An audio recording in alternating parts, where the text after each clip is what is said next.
Assalamualaikum warahmatullahi wabarakatuh. Hai semuanya, kami dari kelompok 2, mata kuliah akuntansi perpajakan, jurusan akuntansi Universitas Andalas, akan menjelaskan critical review tentang akuntansi perpajakan untuk liabilitas. Sebelumnya perkenalkan kami dari kelompok 2 yang beranggotakan Siti Nurdeina, PP 18 10 53 1007, Viola Novita Wojongan dengan nomor PP 18 10 53 2001, dan Indah Zaharatul Nisa, BP 18 10 53 2025. Baiklah, saya Indah Zaharatul Nisa, BP 18 10 53 2025. Saya akan menambahkan hal-hal yang sekiranya dapat melengkapi penjelasan penyaji, yaitu tentang pencatatan nilai liabilitas. Dalam praktiknya, utang dicatat sebesar nilai nominal yang akan dibayar pada saat jatuh tempo. Untuk tujuan perpajakan, tidak ada ketentuan khusus tentang penilaian utang. Dengan demikian, dapat disimpulkan bahwa praktik akuntansi komersial diikuti oleh ketentuan pajak. Kemudian, seperti yang sudah dijelaskan dalam video penyaji, utang atau liabilitas ini terbagi menjadi dua, yaitu utang lancar atau utang jangka pendek dan utang tidak lancar atau utang jangka panjang. Jadi, di sini saya akan menambahkan tentang apa saja sih yang termasuk ke dalam jenis-jenis utang lancar. Yang pertama yaitu utang dagang, lalu utang wesel, utang dividen, utang biaya atau biaya-biaya yang masih harus dibayar, utang pajak, utang garansi, pendapatan diterima di muka, deposit pihak ketiga, utang hadiah yang berupa kupon atau undian, dan utang lainnya. Baiklah, selanjutnya kita akan masuk ke pembahasan tentang jenis utang lancar yang pertama, yaitu tentang utang dagang. Di video penyaji, utang dagang ini mungkin sudah dijelaskan dengan cukup baik, namun saya akan menambahkan hal-hal yang mungkin belum dijelaskan di dalam video penyaji. Yang pertama, tentang utang dagang dapat dicatat berdasarkan metode bruto atau metode neto. Apa sih metode bruto dan metode neto itu? Nah, dalam metode bruto, utang yang terjadi akibat pembelian barang atau jasa dicatat sejumlah nilai yang harus dibayar tanpa adanya potongan tunai. Potongan tunai ini dapat dikurangkan dari harga pokok penjualan atau harga perolehan barang. Sedangkan dalam metode neto, utang dicatat sejumlah yang harus dibayar seandainya diperoleh potongan tunai. Potongan tunai yang tidak diperoleh merupakan kerugian perusahaan.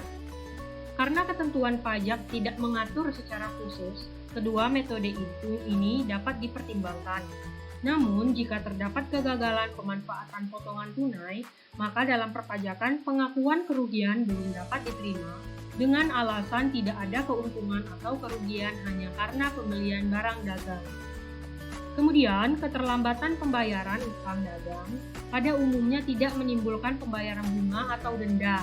Jika ada, maka bunga atau denda itu dapat dikategorikan sebagai biaya yang dapat mengurangi jumlah penghasilan kena pajak. Lalu, untuk pembelian barang kena pajak dalam jumlah utang, sudah termasuk PPN dan PPNBM jika ada. Yang terakhir yaitu menurut ketentuan perpajakan, faktur pajak yang digunakan sebagai sarana formal pencatatan utang PPN harus dibuat paling lambat pada akhir bulan berikutnya setelah bulan penyerahan.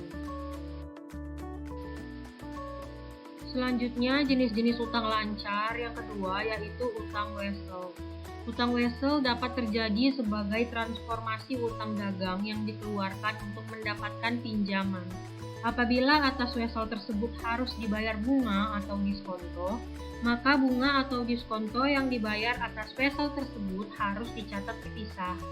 Diskonto wesel bayar merupakan penghasilan bagi bank. Bank dikecualikan dari pemotongan PPh pasal 23, sehingga diskonto yang diperoleh oleh bank bukan merupakan objek pemotongan PPh pasal 23. Selanjutnya, biaya-biaya yang masih harus dibayar. Ada beberapa jenis biaya yang telah terjadi, namun pembayarannya akan dilakukan di kemudian hari, seperti utang gaji, utang sewa, utang bunga pinjaman, dan lain sebagainya. Nah, dalam perpajakan, biaya-biaya ini dapat dikurangkan dari penghasilan. Selanjutnya yaitu deposito pihak lain. Dalam bisnis-bisnis tertentu, seringkali pelanggan diminta untuk menyetorkan uang jaminan yang dapat dikembalikan, yang disebut refundable deposit. Deposito merupakan kewajiban yang harus dikembalikan oleh pemilik usaha dan bukan merupakan suatu penghasilan atau objek pajak.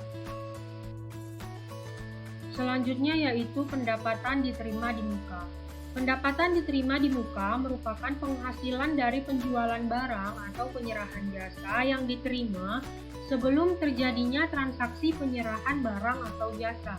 Pendapatan diterima di muka dilaporkan di sisi kewajiban atau liabilitas perusahaan. Hal ini disebabkan oleh adanya kewajiban perusahaan penerima pembayaran untuk menyerahkan barang atau jasa kepada pihak yang bersangkutan di kemudian hari. Sesuai dengan ketentuan pasal 11 ayat 2 Undang-Undang PPN, maka penerimaan itu terutang PPN. Dengan demikian, dalam perpajakan sudah diakui sebagai penyerahan atau penjualan yang dipungut PPN.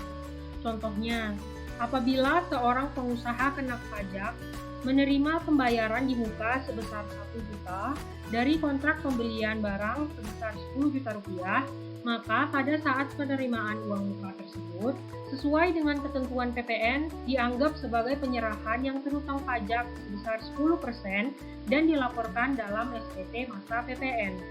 Untuk perhitungan penghasilan kena pajak, pembayaran di muka tersebut perlu diperlakukan sebagaimana yang terjadi di dalam praktik akuntansi komersial. Baiklah, saya Vela Novita. Di sini saya akan membahas yang pertama mengenai utang dividen. Sebenarnya kelompok penyaji telah menjelaskan tentang utang dividen dengan cukup jelas. Utang dividen diakui pada saat pengumuman dividen dalam rapat umum pemegang saham. Utang dividen yang diakui hanyalah dividen tunai atau dividen yang diberikan dalam bentuk aset. Utang dividen dalam bentuk tambahan lembar saham tidak diakui sebagai utang karena tidak memerlukan pengeluaran harta atau jasa di masa yang akan datang. Utang dividen tunai merupakan sejumlah yang terutang oleh perusahaan kepada para pemegang saham karena adanya distribusi yang telah diumumkan oleh Dewan Komisaris setelah pengumuman perusahaan berutang kepada para pemegang saham. Biasanya, dividen dibayarkan dalam jangka 1 tahun, sehingga dikelompokkan sebagai utang lancar. Saat pengumuman dividen, pencatatannya laba ditahan di debit dan utang dividen di kredit. Sedangkan saat pembayaran dividen, utang dividen di debit dan kas di kredit. Yang selanjutnya utang pajak. Terdapat beberapa poin yang tidak dibahas oleh kelompok penyaji mengenai utang pajak. Utang pajak merupakan pajak yang masih harus dibayar termasuk sanksi administrasi, baik bunga, denda, atau kenaikan lain. Timbulnya utang pajak dapat terjadi karena 2 kondisi. Yang pertama, kondisi formil. Dalam kondisi ini, utang timbul karena petugas pajak mengeluarkan surat ketetapan. Yang kedua, kondisi material. Pada kondisi material, utang pajak timbul karena undang-undang atau karena adanya sebab tertentu yang mengakibatkan suatu pihak dikenakan pajak, seperti mendirikan bangunan, kegiatan impor-ekspor, hingga mendapat hadiah. Suatu pihak dapat dibebaskan dari utang pajak karena adanya kondisi-kondisi berikut. Yang pertama, pembayaran. Utang pajak yang melekat pada wajib pajak akan dihapus karena pembayaran pajak yang dilakukan ke kas negara. Yang kedua, kompensasi. Kompensasi dalam kondisi ini merupakan keputusan yang ditujukan kepada wajib pajak yang memiliki tagihan di luar pajak tidak diperkenankan dari penghasilan bruto, seperti dividen yang dibayarkan oleh perusahaan asuransi kepada pemegang polis dan biaya yang dibebankan atau dikeluarkan untuk kepentingan pribadi pemegang saham. Kompensasi hanya terjadi apabila wajib pajak memiliki tagihan berupa kelebihan pembayaran pajak. Yang kedua, kadaluarsa pajak. Kadaluarsa pajak merupakan kondisi di mana masa penagihan pajak telah melampaui waktu terutang pajak atau masa pajak atau tahun pajak yang bersangkutan. Dalam kondisi kadaluarsa pajak, biasanya telah tercantum kepastian hukum kapan utang pajak tidak dapat ditagih lagi. Kondisi kadaluarsa pajak ini dapat ditangguhkan apabila diterbitkan surat teguran atau surat paksa untuk melunasi pajak. Yang keempat, pembebasan. Utang pajak tidak berakhir dengan semestinya, tetapi karena ditiadakan oleh salah satu pihak. Pembebasan biasanya tidak diberikan kepada pokok pajaknya, tetapi terhadap sanksi administrasinya.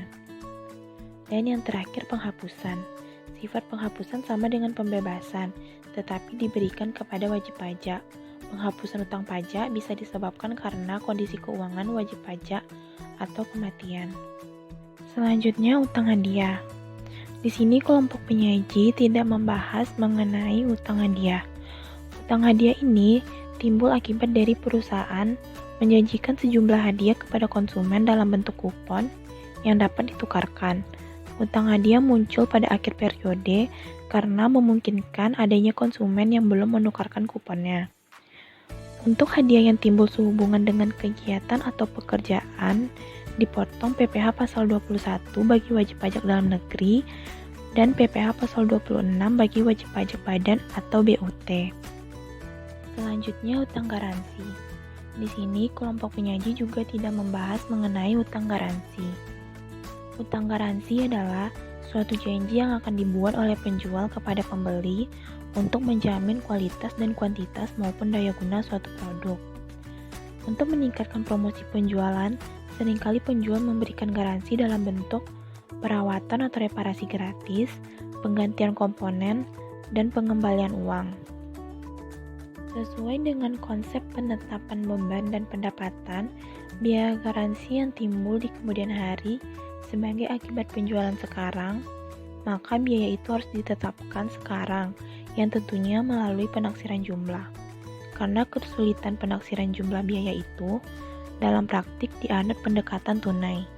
Dalam pendekatan ini, biaya garansi diakui pada saat benar-benar dikeluarkan. Namun, terdapat beberapa pengusaha memakai pendekatan akrual dengan pilihan antara perlakuan garansi sebagai biaya dan penjualan.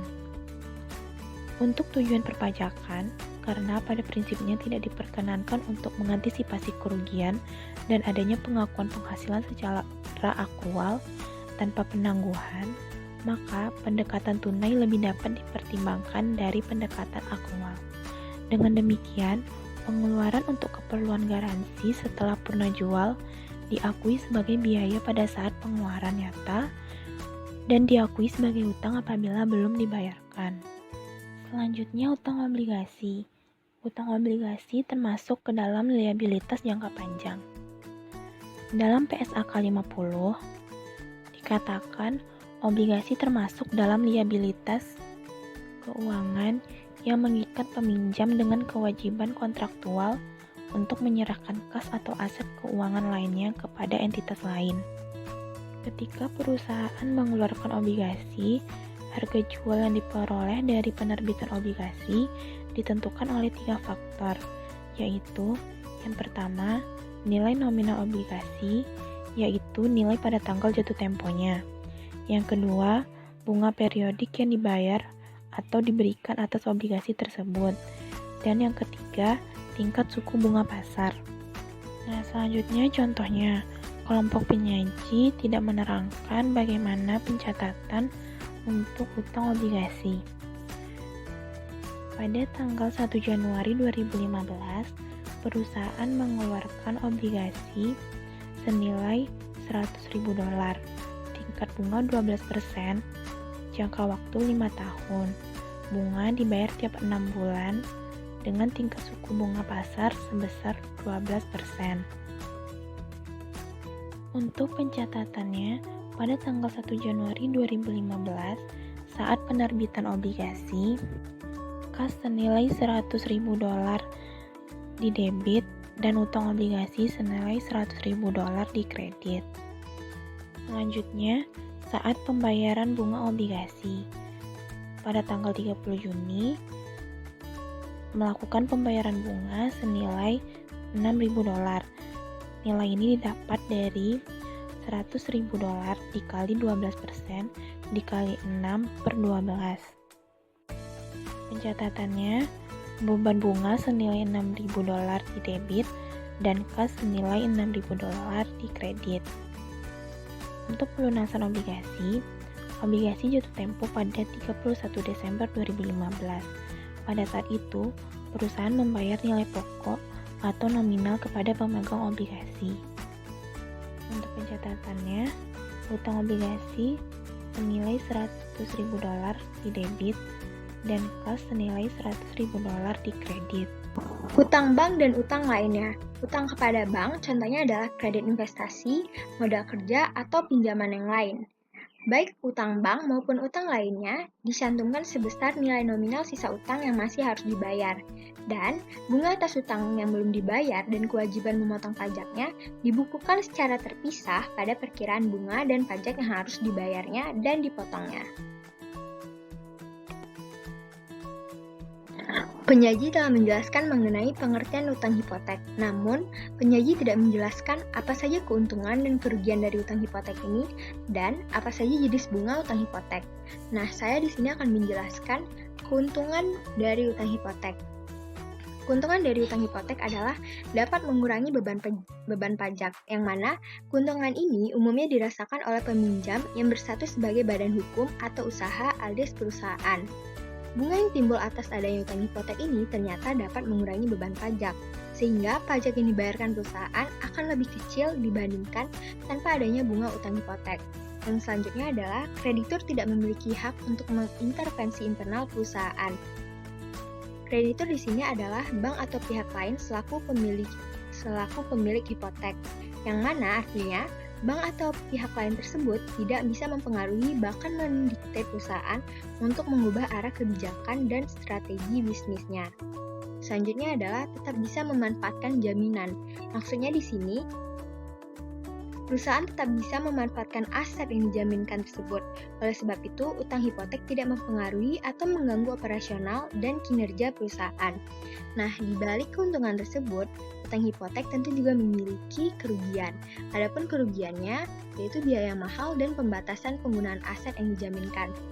Mengapa biaya utang hipotek mahal? Karena biaya utang hipotek ini dimulai dari biaya administrasi, notaris, premi asuransi, hingga apresial yakni penilaian aset tetap yang akan dijaminkan. Apabila diakumulasikan, total pembayaran pinjaman hipotek ini bisa jadi melebihi harga asli dari aset tetap yang dijaminkan, yang mana keseluruhan biaya-biaya tersebut menjadi tanggungan dari perusahaan sebagai peminjam hipotek. Nah, selanjutnya adalah pembatasan penggunaan aset yang dijaminkan. Artinya di sini, perusahaan tidak bisa menyewakan atau bahkan menjual aset tersebut, sebab aset tersebut masih bersatu sebagai jaminan atas utang hipotek perusahaan. Selain itu, perusahaan juga tidak bisa atau tidak diperkenankan untuk mengubah bentuk dari aset tetap tersebut yang dapat mempengaruhi nilainya. Yang kedua adalah jenis bunga utang hipotek yang terdiri dari bunga tetap dan bunga mengambang. Bunga tetap di sini artinya bunga yang dibayarkan oleh si peminjam tidak mengalami perubahan, meski tingkat suku bunga umum mengalami fluktuasi selama jangka waktu berjalannya utang hipotek. Dan bunga mengambang di sini merupakan kebalikan dari bunga tetap, yaitu bunga utang hipoteknya mengikuti perubahan tingkat suku bunga yang berlaku di pasaran. Selanjutnya adalah pinjaman gadai, kredit investasi, dan dana pensiun yang dikelola sendiri.